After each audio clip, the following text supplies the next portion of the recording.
হযরত তালহা বর্ণনা করেন, এর মধ্যে থেকে এক বেদুইন যে রাসূল সাল্লাল্লাহু আলাইহি সাল্লামের কাছে আসলেন, সাবিরুর রাসি, তার চুলগুলো ছিল এলোমেলো, উস্কো শুষ্ক, মনে হচ্ছিল তিনি একজন মুসাফির।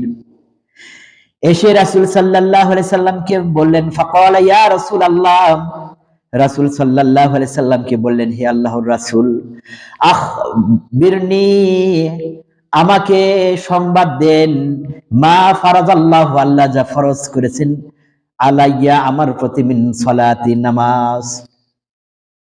হে আল্লাহর রাসূল, আমার প্রতি যে নামাজ ফরজ করেছেন, আল্লাহ তাআলা ফরজ করে দিয়েছেন, সে সম্পর্কে আপনি বর্ণনা দেন।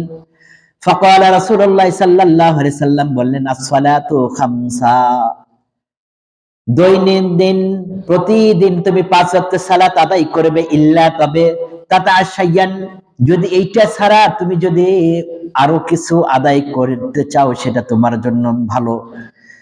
ফাকালা, অতঃপর ওই বেদুইন বলল, আখবিরনি, আমাকে সংবাদ দিন, মা ফারাজাল্লাহু, আল্লাহ যা ফরজ করে দিয়েছেন, মিনাস সিয়াম, সিয়াম, রোজা, আমার প্রতি যে রোজাটা ফরজ করে দিয়েছেন সে সম্পর্কে আমাকে সুসংবাদ দিন। ফাকালা রাসূলুল্লাহ সাল্লাল্লাহু আলাইহি ওয়াসাল্লাম, রাসূল সাল্লাল্লাহু আলাইহি ওয়াসাল্লাম বললেন,